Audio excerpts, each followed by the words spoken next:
ஒரு ஒரு மர்டரர். இந்த மர்டரில் இருக்கிற ட்ரேசஸ்லாம் வச்சு தான் இந்த மர்டரரை கண்டுபிடிப்பாங்கல்ல. ஆனால் இந்த மர்டரரே வந்து இந்த கேஸை ஹெல்ப் பண்ணியிருக்காரு போலீஸ்க்கு. சோகம் மர்டர்ஸ். ஹாலி, ஜெசிகான்னு 2 10 வயசு பொண்ணுங்க வீட்டில் இருக்கிற பார்பிக்யூ பார்ட்டியிலேருந்து கொஞ்ச நேரம் வெளில போயிருக்காங்க. அப்படி வெளியே போனவங்க திரும்ப வீட்டுக்கு வரவே இல்லை. கிட்டத்தட்ட 400 போலீஸும் 100 ஊர்க்காரங்களும் சேர்ந்து 2 பொண்ணுங்களையும் தேடுறாங்க. கிடைக்கவே இல்லை. எங்கே தேடியும் கிடைக்கல. அப்போது இயன் ஹண்ட்லின்னு ஒருத்தர் 48 வயசு, ஹாலி ஜெசிகாவோட ஸ்கூல் கேர்டேக்கர்.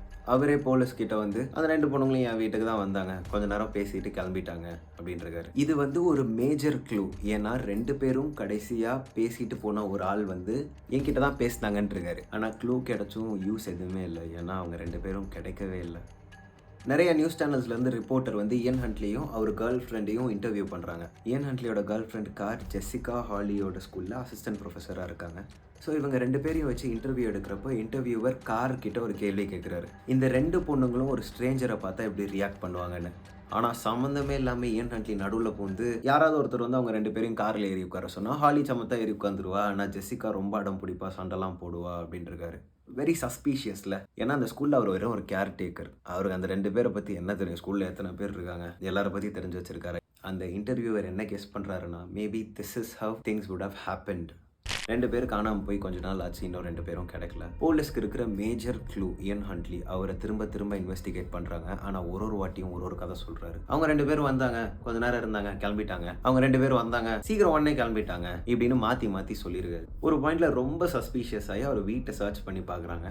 பார்த்தப்போ அவர் வீடு ரொம்ப க்ளீனாக இருந்திருக்கு. ஒரு மேஜர் ஆக்சிடென்ட் நடந்து அதை கவர் அப் பண்ணுறதுக்கு எவ்வளோ பர்ஃபெக்டாக க்ளீன் பண்ண முடியுமோ அந்த மாதிரி இருந்திருக்கு. அவர் காரை செக் பண்ணி பார்த்துருக்காங்க, காரும் க்ளீன், 4 டயரும் சேஞ்ச். ஸ்டில் மோர் சஸ்பீஷியஸில் 20 நாள் கழிச்சு 2 பேரும் கிடைக்கிறாங்க டெட் பாடியா. அவங்க வீட்டில இருந்து 16 மைல் தள்ளி ஒரு டிச்சில் ஹாஃப் பர்ன்ட்டாக கிடைக்கிறாங்க. திரும்ப இயன் ஹண்ட்லியோட வீடை சர்ச் பண்ணுறாங்க போலீஸ்.